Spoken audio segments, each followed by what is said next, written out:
Station, this is Houston. Are you ready for the event? Houston Station, ready for the event. Houston ACR, this is Mission Control. Houston, please call station for a voice check. Station, this is Houston ACR. How do you hear me? Station has you loud and clear. Please stand by for opening remarks. Hello and good morning from Pensacola, Florida. We are Creative Learning Academy, home of the next generation of artists, engineers, historians, politicians, and space travelers. こんにちは、宇宙飛行士の皆さん。今日は大切なお時間をいただきありがとうございます。宇宙飛行士の皆さんは私たちにたくさんの勇気と希望を与えてくれる存在です。今日のこの時間をとても楽しみにしていました。Hello, thank you so much for being here with us today. Astronauts like you help inspire us and give us a lot of courage. We've been really excited about this time we get to spend together today. Students at Creative Learning Academy are fascinated by your experiences. Thank you for your willingness to share your time with us. Here's our first question.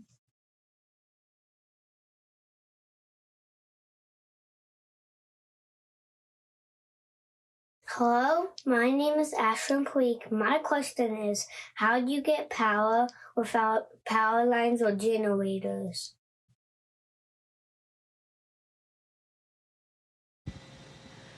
Good morning, Ohayou gozaimasu. Students of Creative Learning Academy, welcome to the International Space Station. Ashwin, actually, we use solar arrays on the outside of Space Station. So they take the sun's energy, so solar energy, and then we convert it into electricity that's distributed all throughout the station, and that's what we use. So much like when you see solar panels back home, except we don't usually have clouds covering it, so it works really well up here. Hello, my name is Lorelai, and my question is, what do you study on the International Space Station, and how do you do it?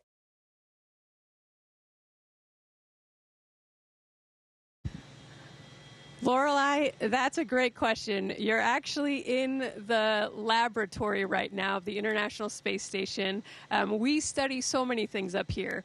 We study our home planet Earth. We have several experiments mounted on the outside of the ISS that look at changes over time on the Earth, the carbon dioxide levels, the changes in our vegetation back home, just taking historical images and seeing how the Earth changes over time. We study outer space as well. We have the alpha magnetic spectrometer and other things that look out into dark matter. We study our human bodies.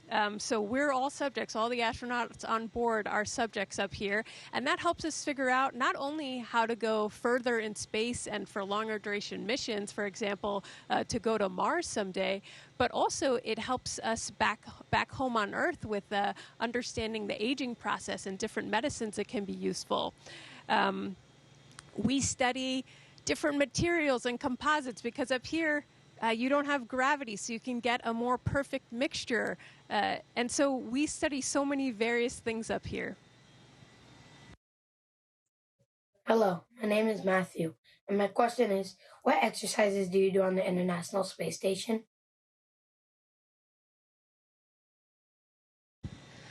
Matthew, as an athlete, I appreciate that question. We work out 2.5 hours every single day up here, because normally when we're just hanging out throughout the day, we just float, so we're not using our muscles like we normally would be walking around on Earth. So we do a combination of resistive exercises and cardio exercises. For the resistance training, like lifting the heavy weights, we've got a device we call ARED, and it uses vacuum cylinders to help create the force that we need to pull against. Then for cardio, we have two devices. We have what we call T2, which is a treadmill. So we wear a harness that then pulls us down, and we can increase or decrease that load.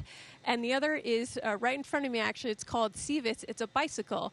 And that's actually pretty hard because on Earth, I tend to cheat and use my body weight to push the pedals down. But up here, that doesn't help at all. Hi, my name is Max, and my question is, what was it like transitioning from a pilot to an astronaut, and will you still fly when you return?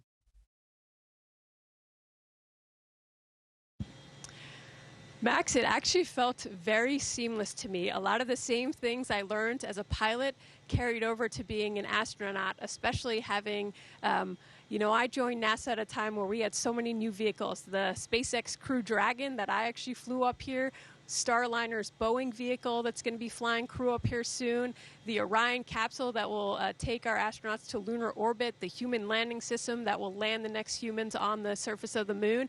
So the things I learned as a pilot carried over to evaluating those, but I also had to learn a lot of new skills as well, because up here, if the toilet breaks, we have to fix it. If someone's sick, you have to take care of them. So you have to be a bit of jack of all trades up here.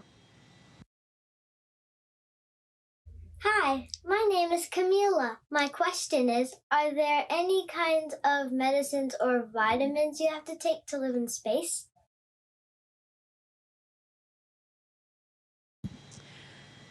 Camilla, that's something we actually study quite a bit. I actually log every single thing I eat throughout the day, every medicine I take, so that we can understand better what we need to do in the future, especially when we send astronauts out for 2.5, 3-year-long missions to keep them healthy.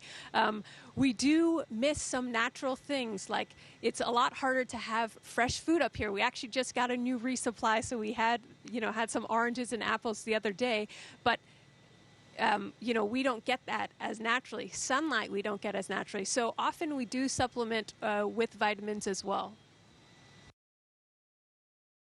My name is Gia, and my question is, are you guys ever worried if an asteroid's gonna hit you?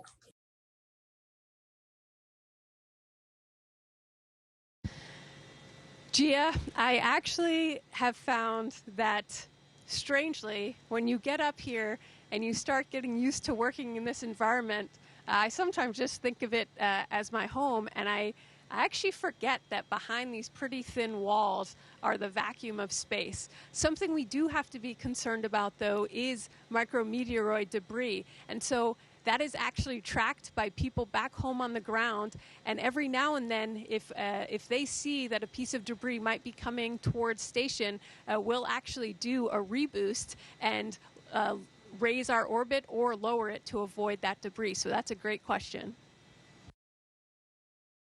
Hi, I'm Harris. How do astronauts cook in space?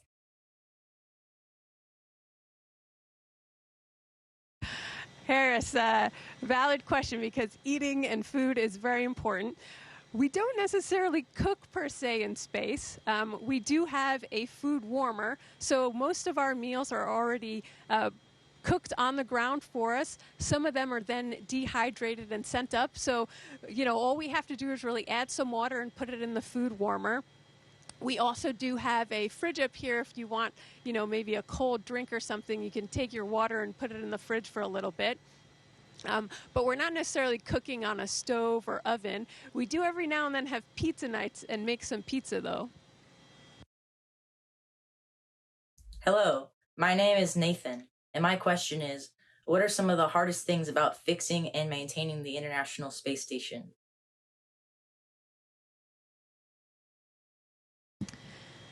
Nathan, we have to do maintenance up here on a regular basis. I actually really enjoy doing the maintenance, but probably one of the hardest types of maintenance is when we have to do maintenance on the outside of the space station, because then it's a whole process of preparation to go on a spacewalk. We have to get in our spacesuits and go outside, and that brings its own risk to it. So those tend to be the most difficult maintenance activities. Luckily, we have a robotic arm that often can take care of stuff, but when it can't, we have to go outside and fix it ourselves. Hi, I'm Hayden Press. Does astronauts wear shoes?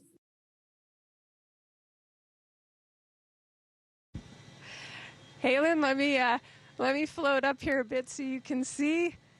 I am not wearing shoes. I am just wearing socks.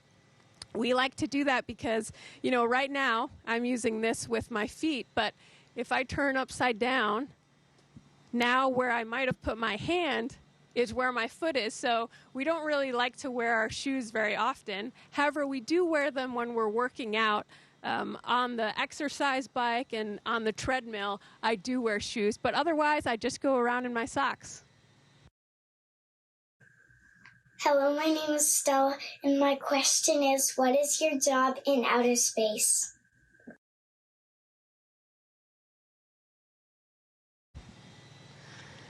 All right, Stella, well, I'm a scientist, I'm a mechanic, I'm a robotic arm operator, I have to be a chief medical officer, so we have a lot of jobs in space. So if you think about it, right now there are 7 of us on board, and we have to be able to take care of anything. Our main mission is to perform science and conduct experiments on the space station, but if something breaks, we have to fix it. If someone's not feeling well, we have to take care of them. So as I mentioned earlier, I have to be a bit of a jack of all trades up here. Hello, my name is Luca, and my question is, how do you clean up in space? Do you have dirty laundry?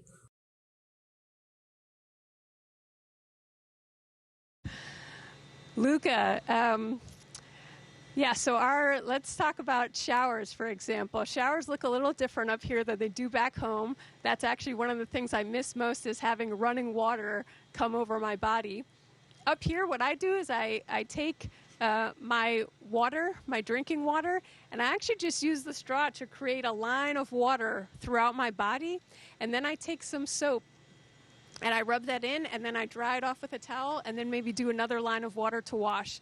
We don't have a laundry machine up here either, so we don't actually wash our clothes. We wear them for a certain period of time, and then we throw them out. So, for example, these pants I wear for a month, and then I throw them out. Hi, I'm Magnolia Orton. How do you go outside the space station?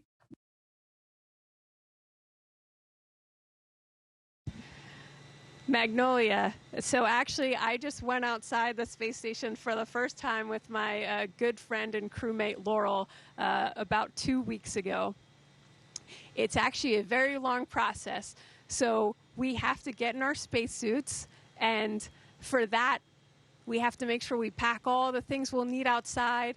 The ground team is writing a bunch of procedures. If you're using the robotic arm, you can put an astronaut on the end of the robotic arm, so then someone needs to be on board and ready to maneuver the arm around with someone on it. And so it's actually quite a difficult process. And then we go outside, and usually we go out for around 6 or 7 hours. That's how long we have, oxygen and can remove the carbon dioxide from our suits and have water for cooling and things like that.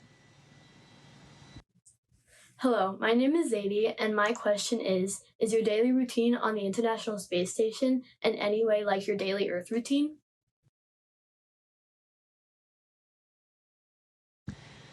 Zadie, so my daily routine is similar in terms of what I do, but it looks a bit different. So just to talk you through it, when I wake up in the morning here, I'll put a circle of water on my face and wash that off with a towel. I'll take my daily vitamins, as we talked about earlier, and then I'll make some breakfast and have that. And then really usually from about 7:30 in the morning to 7:30 in the evening, we're working and doing our exercise during that time. We have a meeting in the morning and a meeting in the evening. And then after that, we get to relax a little bit. We usually hang out for a bit and have dinner together just behind me in Node 1. And then I'll start winding down and preparing for the next day and get some sleep. Hi, my name is Ain, and my question is, what do the stars look like from the space station?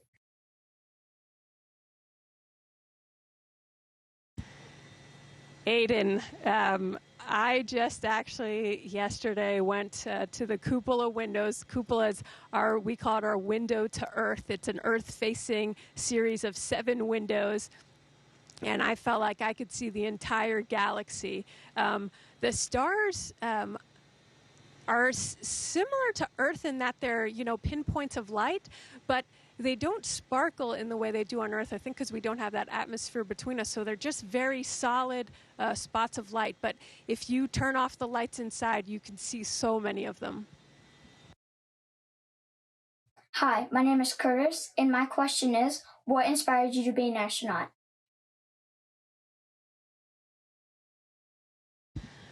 Curtis, I see you're in fourth grade. I was just a little bit older than you when I decided I wanted to be an astronaut. I was in sixth grade, and it started when I did a book report on Valentina Tereshkova, the first female in space, a cosmonaut.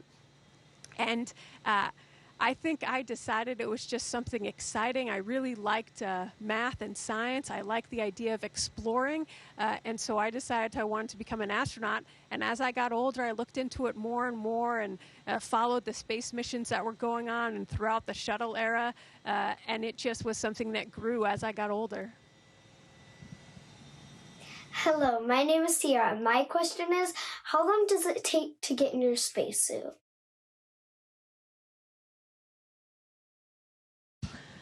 Sierra, the actual physical part of getting in your spacesuit, we put the pants on first, you could say, and then we slide into the top. That's not necessarily a very long process, but in doing that and doing all the checks to make sure everything is secure and locked on and that we don't have any leaks, and we have to do a pre-breathe beforehand because we're going down to vacuum. And so in that process, it's actually quite long. So when we did a spacewalk the other day, I think I woke up around 5:30 in the morning, and I don't think we actually got outside the door just to start our spacewalk until around 12:30. So it was a little over 6 hours.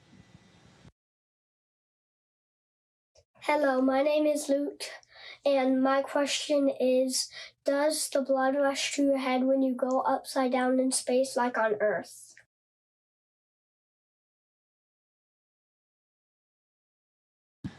All right, Luke, let's see. Does my face look more red? Probably not. So, no, up here, it doesn't matter which orientation I'm in. It all feels the same, basically, as far as my body's concerned. However, I will say, when we come from Earth in 1G and get up here, there are a lot of fluid shifts, and you've probably seen some astronauts have pretty puffy faces up here because not as much is down at their legs, and it's more in the upper body. So we do experience that going from Earth to space, but not necessarily as we move in different orientations on the space station. It's all the same. Hello, my name is Zane, and my question is, what are some of your favorite experiences at the International Space Station?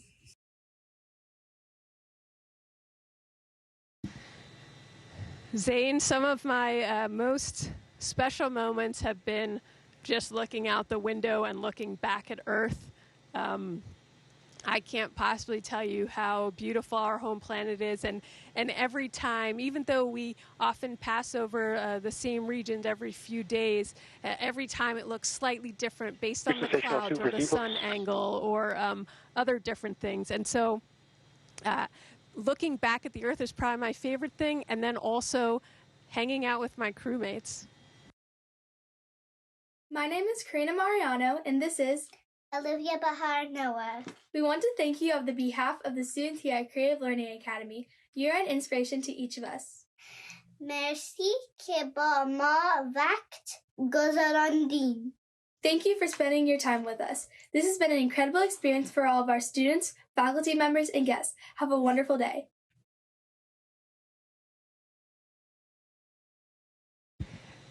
Thank you so much. خواهش میکنم. خیلی خوشحال شدم با شما حرف زدم. I'm very happy to have spoken with you. I hope you enjoyed your time on the International Space Station. Have a good one. Station, this is Houston ACR. That concludes the event. Thank you to all participants. Station, we are now resuming operational audio communications.